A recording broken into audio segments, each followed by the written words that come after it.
சுற்றி சூழல் விழிப்புணர்வு செய்திகள்.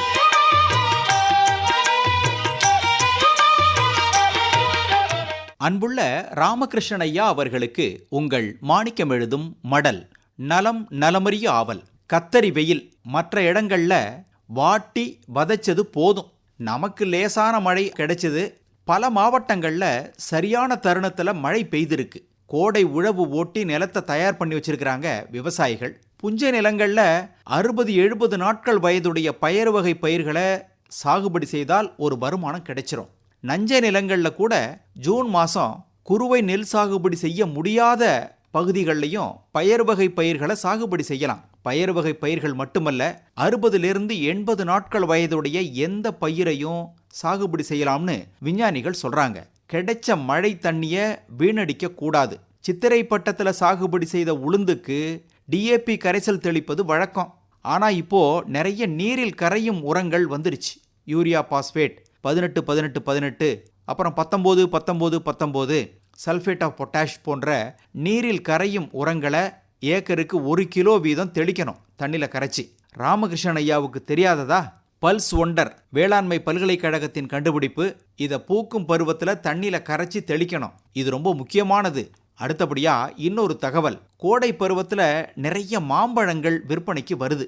மாம்பழம் மட்டுமில்ல, மற்ற பழங்கள் எலுமிச்சை, வாழைப்பழம், அன்னாசி, சப்போட்டா, கொய்யா போன்ற பழங்களை காயாய் இருக்கும்போது கால்சியம் கார்பைடு பயன்படுத்தி பழுக்க வைக்கும் பழக்கம் இருக்கு. தவறானது. சரி, இதை எப்படி கண்டுபிடிக்கிறது? எப்படி இந்த பழங்களை சாப்பிடலாம்?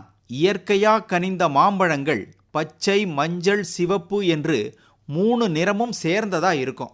செயற்கை முறையில் பழுக்க வச்ச மாம்பழங்கள் எல்லாம் ஒன்று போல பளீர்னு மஞ்சள் நிறத்தில் இருக்கும். அதே போல வாழைப்பழமும் முழுமையான மஞ்சள் நிறத்தில் தான் இருக்கும். எலுமிச்சையும் இயல்பா விட்டா கனிஞ்சிடும். பொறுத்திருக்காம எலுமிச்சங்காய்களை கால்சியம் கார்பைடு மூலம் பழுக்க வைக்கிற மக்களும் இருக்கத்தான் செய்யறாங்க. தவறு.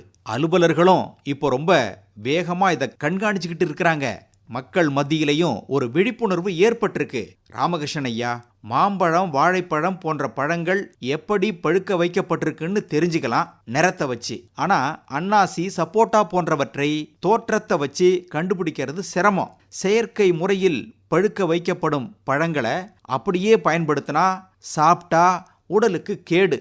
அதனால எந்த பழத்தை வாங்கினாலும் சரி, உடனடியாக சாப்பிடக்கூடாது. எலுமிச்சம்பழத்தை வாங்கி 1 நாள் முழுக்க தண்ணியில போட்டு வைக்கணும். மாம்பழங்களை 1 நாள் முழுக்க குளிர்சாதன பெட்டி ஃப்ரிட்ஜில் வச்சிடணும். வாழைப்பழம், அன்னாசி பழத்தை ஒரு துணி பையிலையோ ஃப்ரிட்ஜில் வைக்கிறதுக்குன்னு இருக்கும் துளைகள் போட்ட பைகள்லையோ வச்சு குளிர்சாதன பெட்டியில் வச்சிடணும்.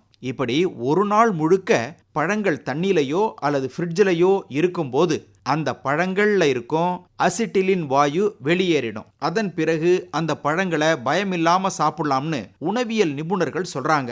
பாதுகாப்பா பழங்களை சாப்பிடுவோம். பயிர்களுக்கு தேவையான ஊட்டச்சத்துக்களையும் காலத்தையே கொடுப்போம். இப்படிக்கு மடல் மாணிக்கம்.